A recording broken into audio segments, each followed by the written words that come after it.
Hi there, I'm Angela Brown, and this is Ask a House Cleaner. This is a show where you get to ask a house cleaning question, and I get to help you find an answer. Well, today's question comes from an odd little experience that every house cleaner is going to have at some time or another. So let's just get this out in the open, shall we? There was a house cleaner who was at a lady's house, and her policy is she doesn't carry the vacuum with her. She uses all of the customers' vacuums to vacuum their own floors, and that way she's not carrying the vacuum around. She's not transferring the germs from one carpet to another. So she was using this lady's vacuum, and somehow during the process of vacuuming, one of the vacuum attachments came into her cleaning caddy. Don't know how that happened, but she took it home.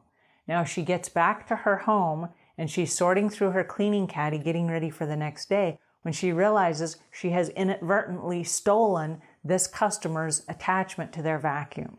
So her question is, I don't want to look like a thief, but should I call and say, hey, I accidentally took your vacuum attachment, or should I just kind of wait till I go back and then return it like nothing ever happened? All right, so that's weird when that happens, but it was an honest mistake. You were not trying to steal anything from her.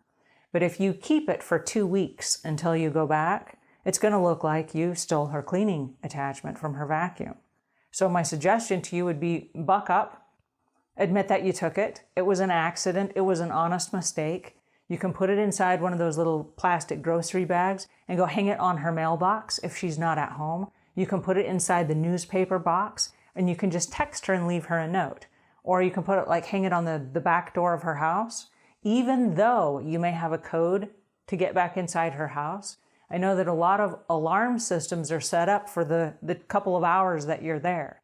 The person has authorized you to be in their house during a certain window of time. So I would not re-enter their house to return the attachment. I would leave it in a hanging grocery bag and put it either on their back door or their front door or inside the newspaper box. Don't put it inside the mailbox. Put it inside the newspaper box or hang it somewhere where they can find it.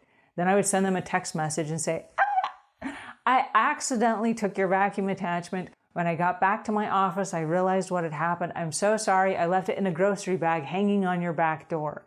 Please forgive me. Yikes. Okay? Because what happens then is now that the customer knows that you didn't take it intentionally. The second thing that they recognize is that you're trying to be honest by returning it immediately as you found it. The third thing they notice, and this is a little unique, but they realize that at the end of every day, you do an inventory. You're looking at your supplies, you're looking at your cleaning caddy, you're going through and closing out your accounts, which shows that you are in fact a professional business. If you swing back by 5 days later to return that vacuum attachment, it looks like you didn't have any cleaning clients in between because you didn't clean out your cleaning caddy. And then the 5-day window throws up, well, does she not know that she took it? And maybe the client didn't even realize that you took the vacuum attachment. But here's the catch. Let's say that they are going to vacuum between cleanings. And let's say right after you left, they had a big spill and they went to vacuum their floor. They look for the cleaning attachment and it's missing. And the last person that used their vacuum is you. That throws up a whole bunch of other weird things like, where's my cleaning attachment?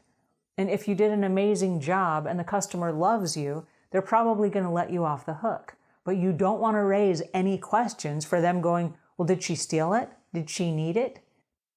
Is she just disorganized enough that she didn't return it where it's supposed to be? You don't want to raise any of those questions. So the honest to goodness answer is you made a mistake. Whoops. Put it in a grocery bag, take it back to the customer's house, text them a note and tell them where it is. Don't re-enter the house, but let them know immediately, I'm so sorry, accident, here we go, here it is back, yay, okay? So it's a really easy fix, then don't think any more of it. Don't feel like you're a buffoon, don't make anything of it, don't ever bring it up again, don't talk about it to the customer, you just made an honest mistake. But you remedied it very quickly, we're done. That's it, yay. Okay, so that's my tip for today. Now, I'm curious, if this was helpful to you, just leave one note. What did you take away from today's time together? Just one quick note. It can be 1 word, it can be 2 words, it can be 5 words. But I'm curious what you're learning from this series. So this is helpful to me if this is helpful to you. Alrighty, and until we meet again, leave the world a cleaner place than when you found it.